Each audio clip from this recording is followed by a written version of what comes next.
amada igreja, abrir suas Bíblias, o Evangelho de Mateus, lá no final, olha, nós vamos ler duas palavras, Mateus e Marcos, Mateus 28, versículos 18 a 20. Eita, o teu nome. Aleluia.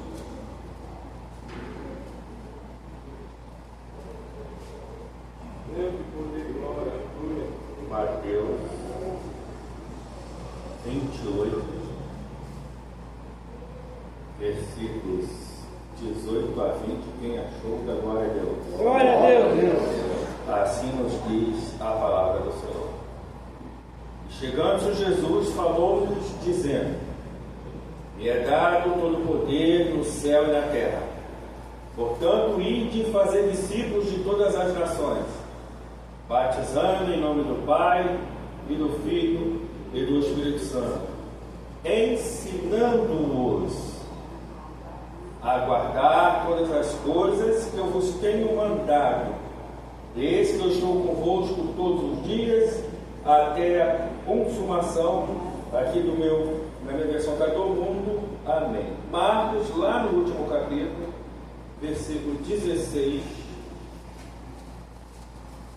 a mesma comissão, capítulo 16, versículos 15, Marcos 16,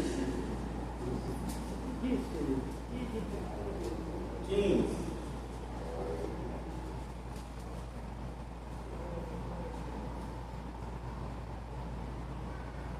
Amém? Nos diz assim: E disse: Ide por todo o mundo, pregai o Evangelho a toda criatura. Quem crer e for batizado será salvo. Quem não crer será condenado. Estes sinais seguirão aos que creem. Em meu nome expulsarão demônios, falarão novas línguas, pegarão nas serpentes, e se beberem alguma coisa mortífera, não lhe fará dano algum. E porão as mãos sobre os enfermos e os sararão. Amém? Podeis acertar então. Aleluia! Aleluia! Oh, glória! A mesma comissão com dois verbos. Mateus diz: ensinai. Marcos diz: pregai. Qual é a diferença? Nenhuma. Para o contexto bíblico, nenhum. Quando nós estudamos um pouquinho ali da teologia, nós vemos que a homilia, a homilética da época, era uma pregação em tom familiar. Era um ensino, era uma conversa. Então, a grande comissão é: ide, vá, faça discípulos, pregue, ensine. Quando nós vamos aos primórdios do povo de Israel, em Deuteronômio, capítulo de número 6, a palavra é muito conhecida, principalmente até hoje pelos judeus messiânicos, nos diz assim, Deuteronômio 6, a partir do versículo 1. Estes, pois, são os mandamentos, os estatutos e os juízos que mandou o Senhor vosso Deus, para vos ensinar e para que o fizesse na terra em que passais a possuir, para que temas ao Senhor teu Deus e guarde todos os seus estatutos e mandamentos, que eu te ordeno, tu e teu filho, e o filho de teu filho, todos os dias da tua vida, e eis que teus dias sejam prolongados. Ouve, ó Israel, e atenta, que os guardes para que bem te suceda, e muito te multipliques, como te disse o Senhor, Deus de teus pais, na terra que mana leite e mel. Ouve, Israel, o Senhor, nosso Deus, é o único Senhor. Amarás, pois, o teu Deus de todo o teu coração, e de toda a tua alma, e de todo o teu poder, e algumas de todo o teu conhecimento. E estas palavras que hoje te ordeno estarão no teu coração, e as intimarás a teus filhos. Elas falarás sentado em tua casa, andando pelo caminho, deitando e levantando. Tu também atarás por sinal a tua mão, e te serão por testeira entre os teus olhos. Escreverás nos umbrais de tua casa e nas tuas portas. Havendo-te, pois, o Senhor teu Deus introduzido na terra que jurou a teus pais, Abraão, Isaque e Jacó, te daria onde grandes e boas cidades que tu não edificaste, casas cheias de todo bem que tu não enchestes, poços cavados que tu não cavaste, vinhas e olivais que tu não plantaste. E quando comeres e te fartares, guarda que não te esqueças do Senhor, que te tirou da terra do Egito, da casa de servidão. Aí até o versículo 25, o Senhor ele vai instruindo o povo de Israel. No versículos 24 e 25, que são os últimos 12, diz assim: e o Senhor nos ordenou que fizéssemos todos esses estatutos para temermos ao Senhor, nosso Deus, para o nosso perpétuo bem, para nos guardar em vida como nos dias de hoje. Será para nós justiça quando tivermos cuidado de fazer todos esses mandamentos perante o Senhor nosso Deus, como nos tem ordenado. O povo de Deus, desde o seu princípio, ele vinha aprendendo com a história, ele vinha aprendendo com o Senhor. O Senhor ele vinha sobre o sacerdote, e o sacerdote ensinava ao povo, e em todas as festas, todos os cultos, tinha algo para que o povo aprendesse. Todas as festas ordenadas por Deus, a Páscoa, o Pentecostes, eles se lembravam de uma passagem, eles se lembravam de um milagre, eles se lembravam de uma situação a que o povo ou obedeceu ou desobedeceu, mas que houve uma intervenção do Senhor. E eles iam ensinando aos seus filhos, andando pelo caminho. Qual caminho seria esse? Quando o povo de Israel, aleluia, ele se levantava pela manhã, os filhos, eles já acompanhavam os pais para o trabalho. As filhas já acompanhavam a mãe nos seus afazeres domésticos. E quando uma família se reunia para ir ao tabernáculo, ou mais tarde para ir a Jerusalém, algumas caminhadas eram 3 meses, 6 meses, 2 meses, 1 mês, dependendo do tamanho da caravana, dependendo da quantidade de animais que era levado para ser sacrificado, dependendo do número de crianças, do número de mulheres. Então eles iam pelos caminhos, cantando os hinos ao Senhor, lembrando-se das maravilhas a qual o Senhor ele fizera pelo seu povo, e ensinando as crianças: olha, hoje nós estamos indo a Jerusalém, a cidade santa, lá está o templo, e nós vamos sacrificar ao Senhor, nós vamos adorar o Senhor. Por quê? Porque o Senhor nos fez bem, porque o Senhor nos livrou. E assim todas as festas, e assim todos os dias, e assim a todo momento eles estavam ensinando aos seus filhos a palavra de Deus. A Bíblia nos diz que a boca ela só vai falar daquilo que o coração está cheio.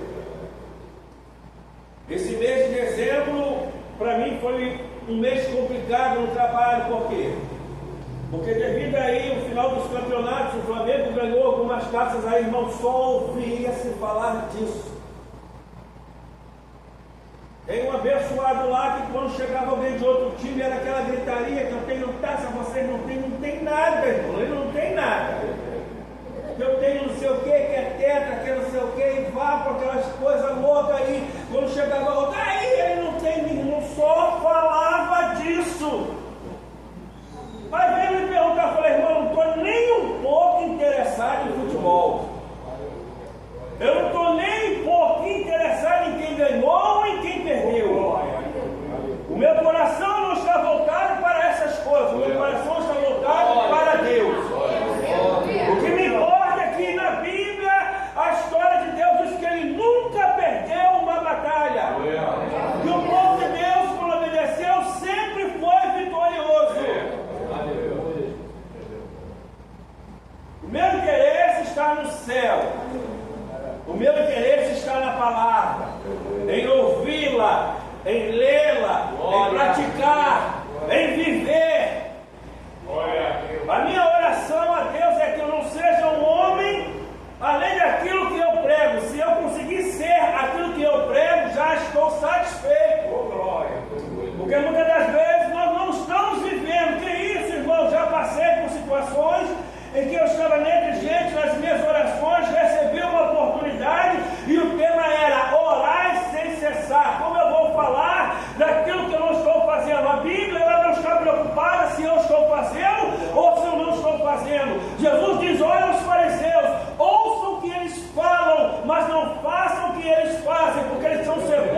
versículos 1 a 8.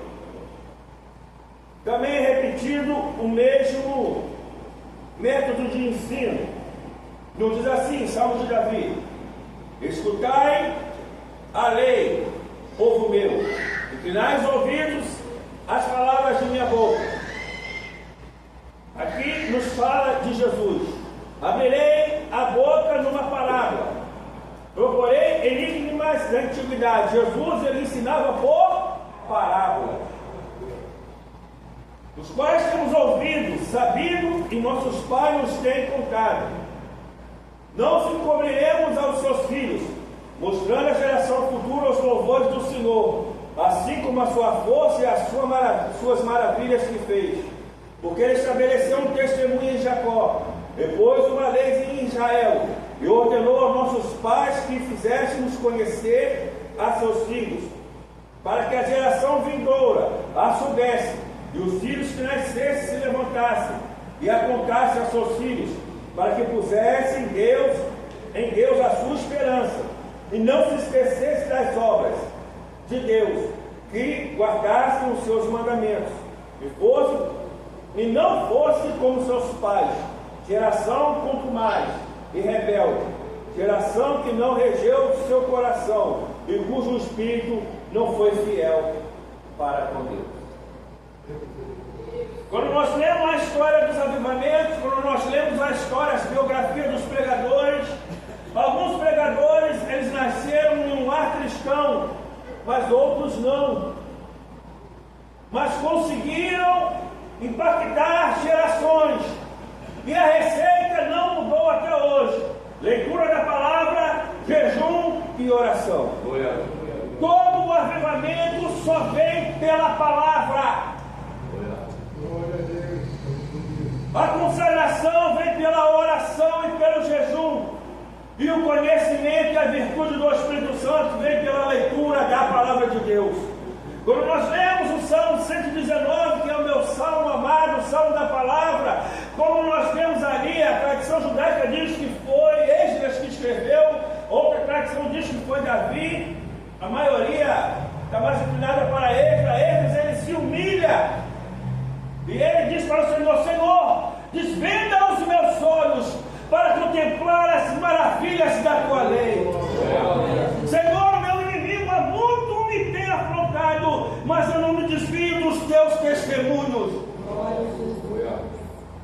Como purificará o jovem o seu caminho? Guardando a palavra de Deus. Escondi, guardei a palavra de Deus em meu coração, para não pecar contra ti. Quanto mais palavra, mais unção. Quanto mais unção, mais virtude. Quanto mais virtude, mais poder. Quanto mais poder, mais capacidade. Quanto mais capacidade, mais ensino. Quanto mais ensino, mais discípulos para o reino de Deus. Ninguém pode ensinar aquilo que não sabe. Ninguém pode falar daquilo que não conhece. Glória a Deus, Santo. Quando nós vemos o livro de Neemias, no capítulo de número 8, Aleluia.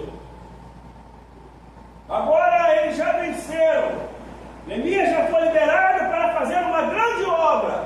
Os inimigos se levantaram com aquelas mesmas pedras que foram queimadas.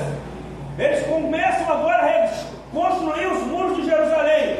Para os olhos humanos, aquelas pedras não serviam mais, porque eram pedras calcárias, e quando elas eram aquecidas, elas se desfaziam, elas desmoronavam, mas era o que eles tinham. E colocando a sua fé em prática, a Bíblia nos diz que o coração do povo estava inclinado a trabalhar. Eles começaram a trabalhar e a mover a pedra de um lado para o outro, para construir um muro. Diz que uma poeira se levantava, uma cinza se levantava, e eles se preocuparam, dizendo: olha, o Senhor nos mandou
Se você pode estudar, estude.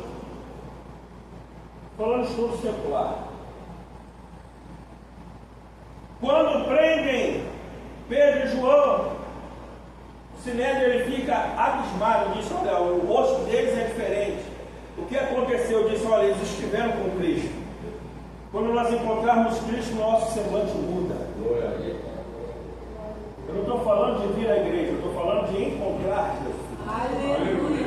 Eu estou falando de conversão.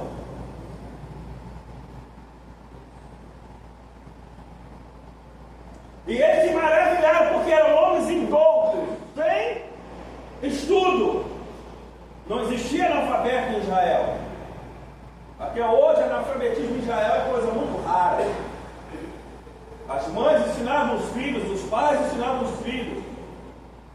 É uma nação próspera, graças a Deus. Mas nós colocamos muitas barreiras para que o ID seja uma verdade em nossa vida. Eles não tinham outras pedras, não tinham muitas ferramentas, tinham muitos inimigos, mas o coração do povo estava voltado para trabalhar. E tudo muda quando o coração do povo está destemido e voltado para trabalhar. Quando chega no capítulo de número 8, Neemias manda que os sábios, os anciãos de Israel, sejam uns à sua direita, outros à sua esquerda. Eles constroem um púlpito de madeira. E Neemias está ali, abre a lei, desde a alva até o meio-dia. Ele começa a ler a palavra ao povo. Agora tem um problema, porque esse povo ele vem da Babilônia. Alguns já não falavam hebraico, nasciam na Babilônia, então ele lia em hebraico, ele explicava em aramaico, de tal forma que o povo entendesse aquilo que estava sendo dito. E quando o povo começava a entender o que estava sendo pregado, eles começaram a chorar, eles começaram a se amargurar. Então Neemias e os anciãos dizem: olha, hoje não é dia de tristeza, hoje é dia de alegria. A alegria do Senhor é a nossa força. E eles se alegraram, por quê? Porque agora eles estavam ouvindo, estavam entendendo aquilo que lhes era ensinado. Quando nós chegamos no capítulo 8 de Atos dos Apóstolos, passagem muito conhecida pela igreja, nos fala de Filipe, versículos 26. E o anjo do Senhor falou a Filipe dizendo: levanta-te e vai para a banda do sul, a caminho que desce de Jerusalém para Gaza, que está deserto. Levantou-se e foi, e eis que um homem etíope, eunuco, mordomo de Candace, rainha dos etíopes, a qual era superintendente de todos os seus tesouros, e tinha ido a Jerusalém para adoração. Eu nunca mais esqueci a profissão desse homem, porque eu errei uma prova, tive que refazer a prova. Ele era tesoureiro. E regressava e, assentado ao seu carro, lia o profeta Isaías. Ele disse no Espírito a Filipe: chega-te e ajunta-te a este carro. E correndo Filipe ouviu o que lia o profeta Isaías e disse: entende tu o que lês? E disse ele: como poderei entender se alguém não me ensinar? E rogou a Filipe que subisse com ele e se assentasse. Como poderão entender se não há quem ensine? Como poderão ensinar aquilo que não sabem? Quando nós vemos aqui no versículo 20 da palavra que nós lemos ainda, Mateus diz assim: ensinando-nos a guardar. Muita instrução, muita instrução, muita instrução, muito estudo, muita palavra, muito curso, muita oratória, muito, mas o que está sendo retido?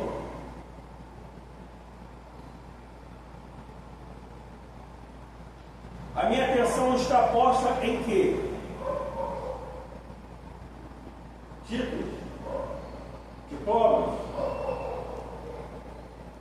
lugares, cadeiras, posição, para pregar não precisamos de nada disso.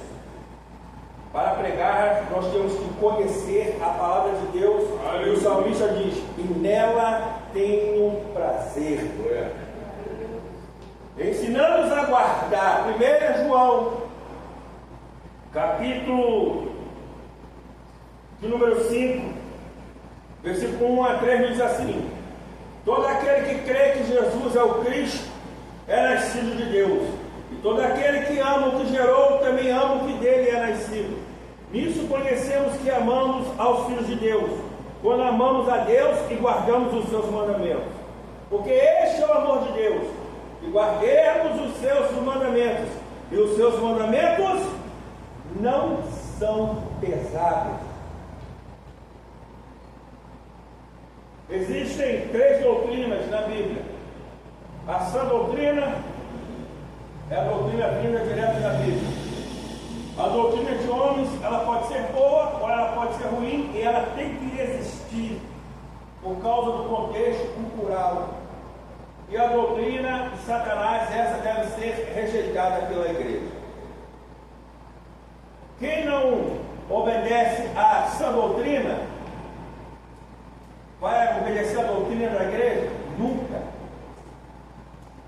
Tudo é um peso. A roupa é um peso, evangelizar é um peso, pregar é um peso, praticar é um peso, ensaiar é um peso, trabalhar é um peso. Tudo se torna um fardo muito pesado. Mas a Bíblia nos diz o quê? Porque este é o amor de Deus, que guardemos os seus mandamentos, e os seus mandamentos não são pesados. Quem torna um mandamento uma doutrina pesada somos nós. Quando nós vemos os países que são dominados de uma forma pela tirania, as mulheres não podem escolher as suas vestimentas. A religião escolhe as suas vestimentas e o seu comportamento. Os homens, de igual forma, não podem se converter a outras religiões. Eu estava vendo ontem o censo que a religião mais perseguida do mundo é o cristianismo.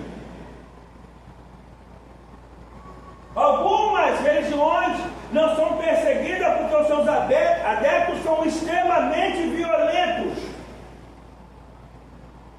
Se falar qualquer coisa contra o seu profeta, eles matam. Mas a Bíblia, o Evangelho que nós pregamos, diz que o nosso Deus é misericordioso, mas nós tornamos os seus mandamentos um peso, um fardo. 1 João, ainda na Epístola, capítulo 2, versículos 3 a 6. Nisso sabemos que o conhecemos,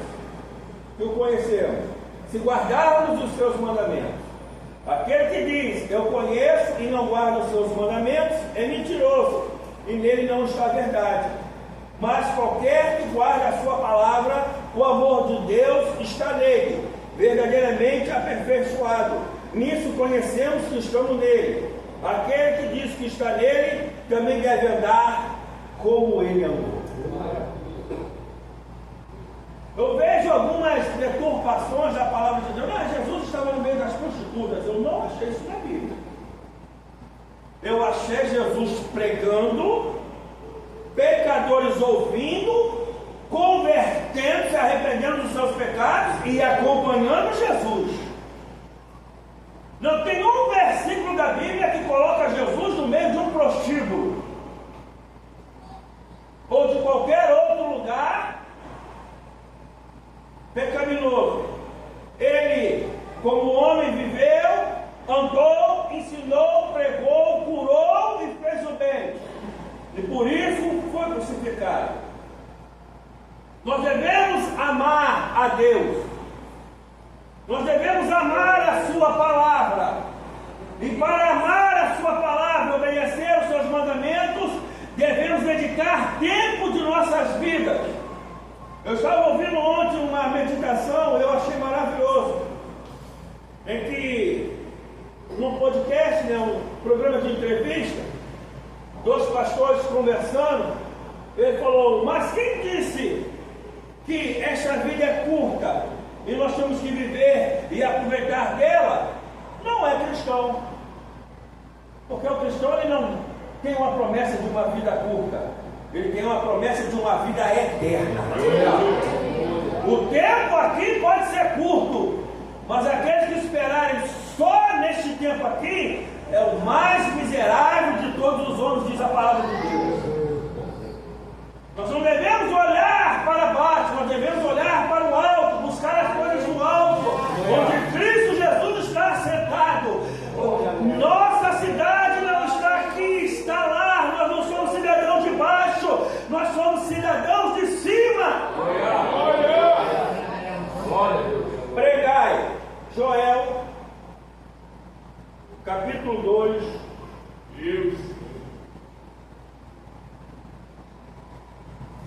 versículos 1 a 15.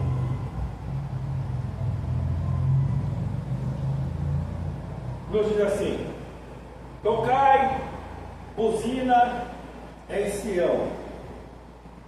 A Bíblia nos diz que o Senhor virá após o tocar da última trombeta. Isso é algo meu, amém? Às vezes os estudantes da Bíblia têm esses negócios. Alguns creem que é a trombeta do Apocalipse, eu creio que não. Eu creio que é mediante ao último clamor de um homem ou de uma mulher, de um justo, estará pregando, haverá paz e tranquilidade, e Jesus voltará. Tocai a buzina em Sião, e clamai em alta voz no monte da minha santidade. Perturbem-se, não é perturbai. Eu não tenho que perturbar o meu vizinho. Ele colocou o som alto, vou virar minha caixa potente para lá e vou colocar o som no máximo. Não, perturbem-se todos os moradores da terra, porque o dia do Senhor vem e Ele está perto. Dia de trevas e de tristeza, dia de nuvens de trevas espessas, como a alva espalhada sobre os montes, porque grande e poderoso, qual desde o tempo antigo nunca houve, nem depois dele haverá, pelos anos seguintes de geração em geração. Diante dele um fogo consome, atrás dele uma chama abrasa a terra, diante dele é como um jardim do Éden, e atrás dele um desolado deserto. Sim, nada lhe escapará. O seu parecer é como o parecer de cavalos, e correrão como cavalheiros, como os trondos de carros sobre os cumes dos montes. Irão eles saltando com ruído de toda a chama de fogo que consome. Pragna como o seu povo poderoso, ordenado para o combate. Diante dele temerão os povos, todos os rostos são como desnadura de panela. Como valente correrão, como homens de guerra subirão os muros, e irá cada um nos seus caminhos, e não se desviarão de sua fileira. Ninguém apertará o seu irmão, irá cada um pelo seu carreiro, sobre a mesma espada se arremessarão, e não serão feridos. Irão de cidade em cidade, correrão pelos muros, subirão as casas, pelas janelas entrarão como ladrão. Diante dele tremerá toda a terra, abalar-se-ão os céus, o sol e a lua enegrecerão, as estrelas retirarão o seu esplendor. O Senhor levanta a sua voz diante do seu exército, porque muitíssimos são os seus arraiais, porque poderoso é, executando a sua palavra, porque o dia do Senhor é grande e muito terrível, quem o poderá sofrer? Assim agora mesmo diz o Senhor, convertei-os a mim de todo o vosso coração, isso com jejuns e com choro e com pranto. Rasgai o vosso coração e não as vossas vestes, e convertei-vos ao Senhor vosso Deus, Deus, porque Ele é misericordioso e compassivo, tardio em irar-se e grande em beneficência, e se arrepende do mal. Quem sabe se voltará e se arrependerá e deixará após si uma bênção em oferta de manjar, libação para o Senhor vosso Deus. Tocai buzina em Sião, santificai o jejum, proclamai um dia de proibição. Mas nessa igreja nada pode, mas é a Bíblia quem diz. Mas tudo é pecado, mas é a Bíblia quem fala. Meu Deus. Como eu vou ensinar aquilo que eu não vivo? Como eu vou pregar aquilo que eu não vivo? Há uma incoerência nisso. Mas tudo é proibido, mas não é o pastor, não é a igreja, é a palavra que proíbe. Congregai o povo, santificai a congregação, ajuntai os anciãos, congregai os filhinhos e os que mamam. Sai o noivo da sua recâmara e a noiva do seu tálamo.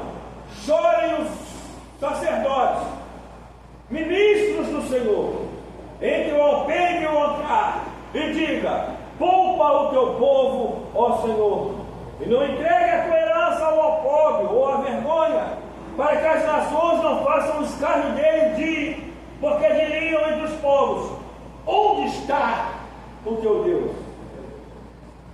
Quantas vezes nós ouvimos isso?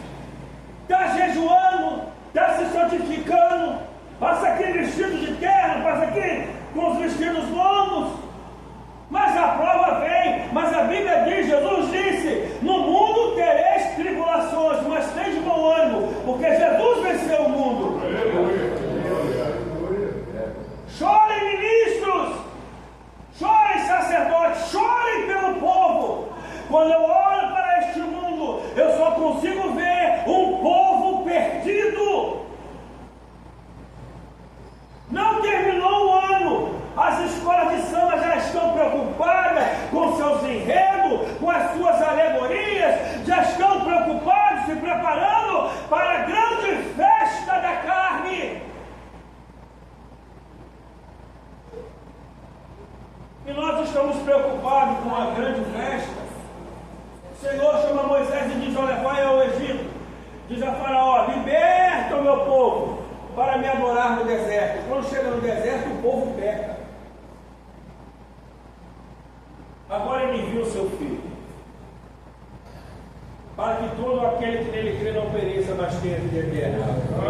Mas o pecado continua o mesmo, o bezerro continua o mesmo, o culto no deserto continua o mesmo. E nós não podemos estar desapercebidos, porque se eu andar desapercebidos, vai acontecer o que o salmista no Salmo 1 diz que não pode acontecer: sentar na mesa dos escarnecedores. E para levantar é difícil.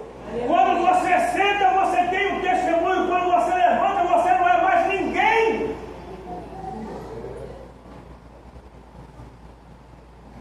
Abacuque, capítulo de número 2, versículo 1 a 4. Sobre a minha guarda estarei, e sobre a fortaleza me apresentarei. Glória. E vigiarei para ver o que fala comigo, e o que eu responderei quando for arguído. Então o Senhor me respondeu e disse: escreve a visão e torna bem legível sobre tábuas, para que possa ler o que correndo passa. Porque a visão é ainda para o tempo determinado. Até o fim falará e não mentirá, e se tardar, espera, porque certamente virá, não tardará. Eis que a sua alma se incha, não é reta nele, mas o justo pela sua fé viverá. Igrejas por todos os lados, Programas de televisão desde os tempos mais remotos. Quem não lembra aqui, talvez, de quem gosta, Billy Graham, o grande homem, Jimmy Swaggart, que embora tendo pecado, mas um homem que ganhou muitas almas, deixou um legado. Há quem gosta dos Gideões, eu particularmente não gostava. Tem programas de rádios, tem debates, tem podcasts, tem pregadores nas praças, agora estão sendo proibidos pelo governo, pelo Estado, mas ainda há. Eu me lembro que quando eu ia a Nova Iguaçu, ainda adolescente, tinha uma Fiat 147 que passava e com vários cartazes amarrados em volta e uma corneta em cima, e só tinha uma mensagem: o Senhor voltará. O Senhor voltará. E aquele carro passava de um lado para o outro, uns diziam ele é maluco, outros diziam ele não tem mais o que fazer. Mas essas pessoas que ouviram este carro passando, eles estavam atrasados ou com o tempo, eles ouviram. O Senhor voltará. Jesus em breve voltará. O Senhor voltará. Jesus em breve voltará. Quem está apressado, quem não tem pressa, todos estão ouvindo o Evangelho de nosso Senhor e Salvador Jesus Cristo. Glória! E não é fácil pregar esse Evangelho. Jeremias no capítulo 20, do versículo 1 ao 9, nos diz assim: e Pazur, filho de Iné, o sacerdote, que havia sido nomeado pelo presidente na casa do Senhor, ouviu a Jeremias que profetizava estas coisas. Feriu Pazur ao profeta Jeremias e o colocou no cepo que está na porta superior de Benjamim, a qual está na casa do Senhor. E sucedeu que no dia seguinte Pazur tirou Jeremias do cepo. Então disse Jeremias: o Senhor não chama mais seu nome Pazur, mas Magor Mizabib, porque assim diz o Senhor, irmão, o homem foi preso porque estava profetizando. Alguns dicionários trazem esse cepo como um tronco em que o profeta ficou sentado, tendo as suas mãos presas junto com seus pés, ou seja, ele ficou curvado de um dia para o outro. Quando chega no outro dia e libera Jeremias, vamos ver agora o que ele tem para falar. Sabe o que ele tinha para falar? Assim diz o Senhor. Porque assim diz o Senhor: eis que farei um terror para ti mesmo e para os teus amigos. Eles cairão a espada de seus inimigos, e os teus olhos o verão, e toda Judá entregarei na mão do rei da Babilônia, e os levarei presos para a Babilônia, e feri-los a espada. Também darei toda a fazenda desta cidade, e todo o seu trabalho, e todas as suas coisas preciosas. Sim, todos os tesouros dos reis de Judá entregarei nas mãos de seus inimigos, as quais saqueá-la-ão, tomá-la-ão e levá-los-ão à Babilônia. E tu, Pazur, e todos os moradores da tua casa, ireis para o cativeiro, e irás à Babilônia, e ali morrerás, e ali serás sepultado, tu e todos os teus amigos, os quais profetizam falsamente. Aí aqui, Jeremias, ele abre seu coração para o Senhor. Jeremias ainda era muito jovem. Ele disse: Senhor, eu ainda sou como uma criança, eu não sei falar. Ou seja, o jovem, ele só começa a falar a partir dos 30 anos de idade em Israel. Até essa idade ele ainda é um mancebo, ele não tem, aleluia, voz perante a sociedade. Os anciãos, quando se reuniam com as suas vestes longas, os jovens estavam ali somente para ouvir. Nós vemos isso declarado lá no livro de Jó, a qual o último dos amigos diz: olha, eu sou o mais novo, e eu vinha até agora ouvindo, porque era justo que os anciãos falavam primeiro, mas nenhum de vocês foi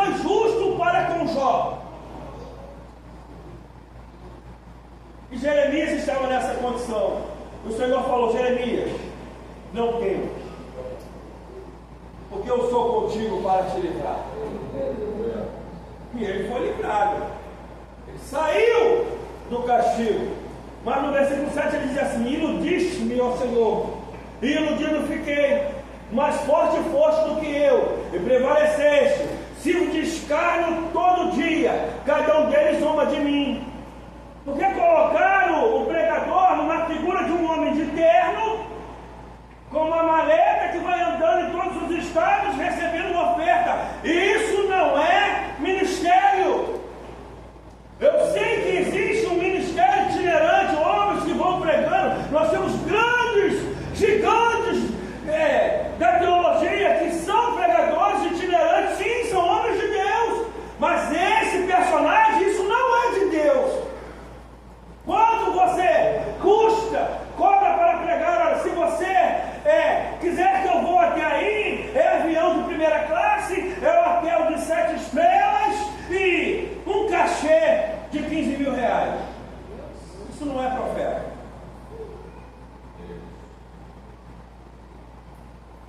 Porque desde o dia que falo, grito e clamo, violência e destruição, porque se tornou a palavra do Senhor um opróbrio, uma vergonha para mim. Eu não digo, ou seja, uma ilusão todo dia. Então disse eu: não lembrarei mais dele, e não falarei mais do seu nome. Mas isso foi no meu coração como um fogo ardente, encerrado, ou seja, veio até os meus ossos, e estou fatigado de sofrer e não posso. Ele diz: olha, eu não vou mais pregar, eu esqueci o chamado, eu não creio mais na promessa, por causa da sua tormenta. Mas quando ele para, e ele se lembra de tudo que Deus fez, de tudo que Deus vai fazer, aí ele diz: Senhor, eu não posso parar este ministério. Senhor, isso é como um fogo dentro de mim, o meu coração arde, os meus ossos se aquecem, e eu não posso ficar sem falar da tua palavra. Aleluia! Glória a Deus. Glória a Ti.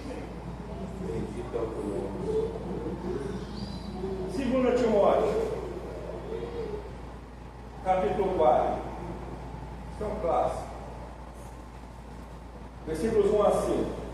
Conjure-te por diante de Deus, do Senhor Jesus Cristo, que há de julgar os vivos e os mortos na sua vinda e no seu reino, e pregues a palavra. Eu não vou ser hipócrita. De repente você faz o uso de uma filosofia, de um contexto histórico, de um personagem histórico, mas o foco é a palavra. Insta em tempo e fora de tempo, redarguas, repreenda, exorte com toda longanimidade, com toda paciência e doutrina, porque virá tempo em que não sofrerão a sua doutrina, mas tendo comichão os ouvidos, amontoarão para si doutores conforme as suas próprias concupiscências, ou seja, vontade de pecar, e desviarão os ouvidos da verdade, voltando-se às fábulas. Mas tu se sóbrio em tudo, sofre as aflições, faz a obra de um evangelista e cumpre o teu ministério. Nós já estamos vivendo este tempo em que muitos já não querem mais ouvir a palavra de Deus, e para que essa palavra ela vá adiante, é necessário de um homem e de uma mulher que esteja disposto a sofrer. É necessário um pregador, é necessário um ensinador. Atos dos Apóstolos, capítulo 20, versículos 17 a 24, nos diz assim: Paulo dizendo: de Mileto mandou a Éfeso a chamar os anciãos da igreja, e logo que chegaram junto dele, disse-lhes: vós bem sabeis, desde o primeiro dia que entrei na Ásia, como em todo esse tempo me portei no meio de vós. Aí ele diz como ele se portou: servindo ao Senhor com toda a humildade e com muitas lágrimas e tentações que pela cilada dos judeus me sobrevieram, como nada que o útil seja, deixei de vos ensinar publicamente de casa em casa, testificando tanto a judeus como a gregos a conversão de Deus e a fé em nosso Senhor Jesus Cristo. Agora, eis que, ligado pelo Espírito, vou para Jerusalém, não sabendo o que lá há de me acontecer, senão que pelo Espírito de cidade em cidade me revela, dizendo que me esperam prisões e tribulações. Talvez muitos não descessem mais a Jerusalém, não fossem mais para Roma, desistissem do seu ministério, mas ele diz: mas em nada tenho a minha vida por preciosa, contanto que se cumpra com alegria a carreira e o ministério que recebi do Senhor, para dar testemunho do Evangelho da graça de Deus. Se nós queremos pregar essa palavra com verdade, a nossa vida não pode valer mais do que a palavra. Isso é difícil. Eu estava ouvindo um testemunho esses dias, eu não me lembro se foi no Congo, foi na África. Fizeram um buraco e colocaram uma família dentro. O homem, a esposa e uns 2 ou 3 filhos. E falaram assim: quer sair daí? É só negar o seu Deus. O marido olha para a mulher, tem compaixão dos seus filhos. Quando ele olha para cima, a mulher puxa ele. Isso já é do homem, querer proteger a mulher e as crianças. E ela diz: olha, você sempre foi um homem bom no nome de Deus. Não vamos desistir agora. Eles começaram a louvar ao Senhor. E o que aconteceu? Um milagre? Não. O buraco começou a se encher de terra. O cantar das crianças desapareceu. A mulher e o homem continuaram louvando ao Senhor. Seus filhos já estavam enterrando e o buraco continuou a ser cheio de terra. E de repente o louvor cessou. Quantos de nós estamos dispostos? Ou nós somos como o profeta, como o sacerdote, que tinha os filhos na sua casa, Eli, mas ele honrava mais os seus filhos do que a Deus.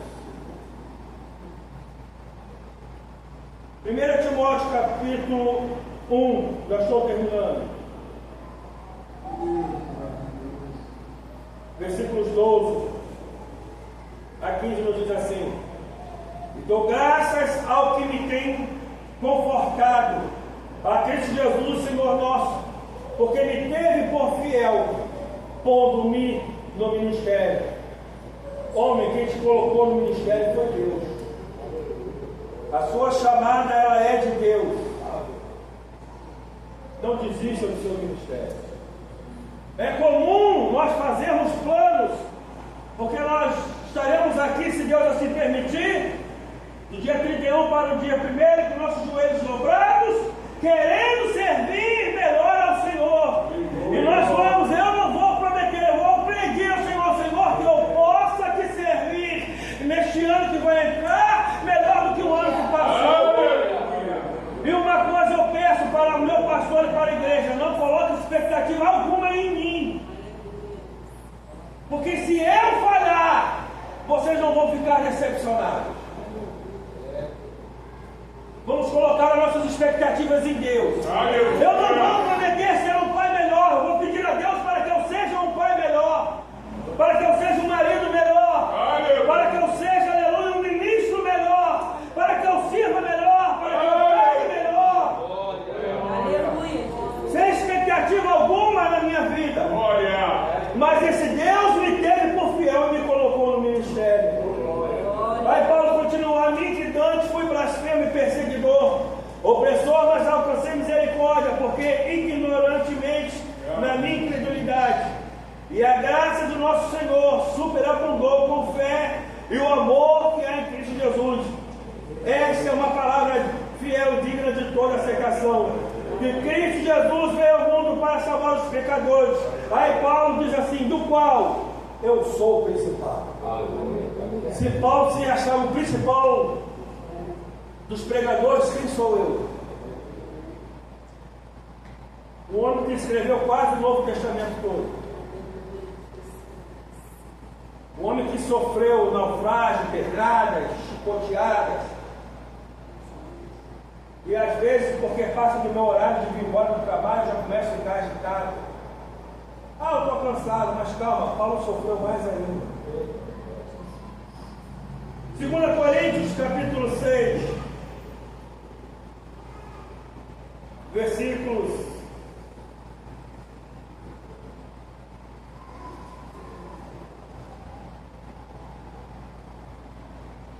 1 a 10.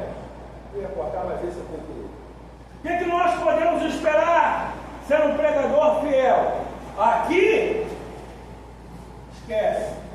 Lá em cima, bom, se eu entrar pelos portões, eu já me dou por satisfeito. Eu não vou falar para os irmãos, não se preocupe com obra, não pratiquem obras que sejam consumidas pelo fogo, pelo orgulho, pela soberba, pelo eu fiz mais, por eu estava, porque fulano podia estar, esquece fulano, olhe por ele. Aleluia. Mas isso aqui é a vida do pregador. E nós, cooperando também com ele, vos exortamos que não recebais a graça de Deus em vão.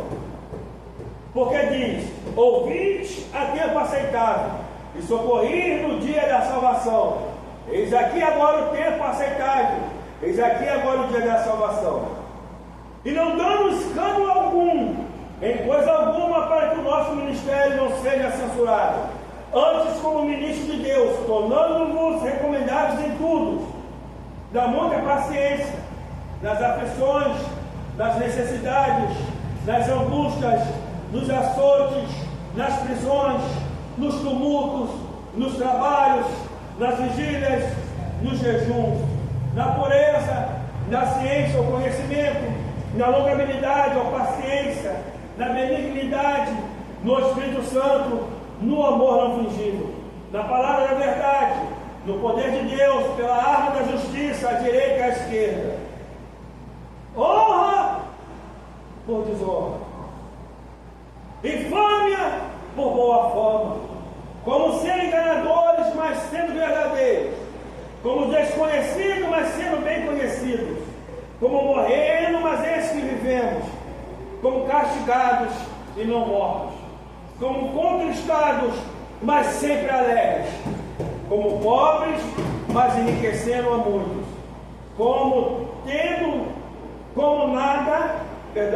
mas enriquecendo a muitos, como nada tendo e possuindo tudo. O chamado para ensinar e para pregar é um chamado de cruz. É sofrer pelas almas, é sofrer pelo ministério do Senhor.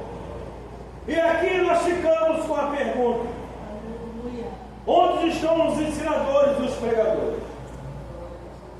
Isaías, no capítulo 6, Isaías, ele tem uma visão gloriosa, ele vê o trono de Deus, a glória, a cavode de Deus. Não existe o termo Shekinah na Bíblia. A glória de Deus, a cavode, enche o templo treme, as colunas estremecem, a glória de Deus toma o ambiente, ele se desespera e diz: olha, eu sou um homem de lábios impuros e habito numa geração de impuros lábios, e os meus olhos viram o Senhor da glória. O que ele estava esperando? A morte.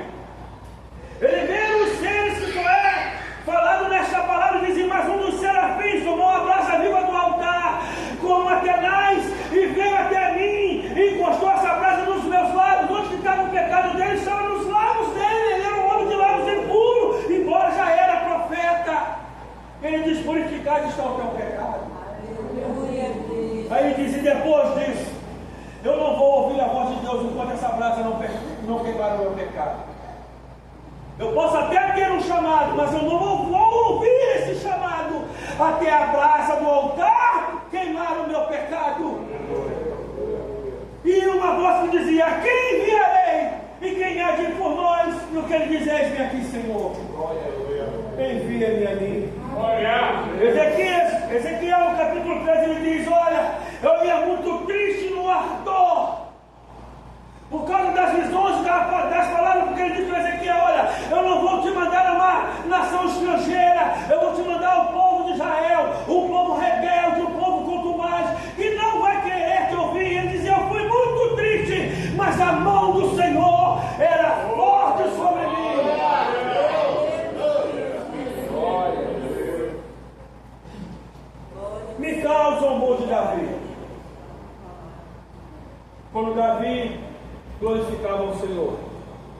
quando tu se comporta como um vadio no meio deste povo. Mical queria que Davi viesse com as vestes sacerdotais. Ele vinha vestido de éfode de linho, como um sacerdote, um levita do Senhor, sentindo a presença de Deus e saltando e bradando diante da arca.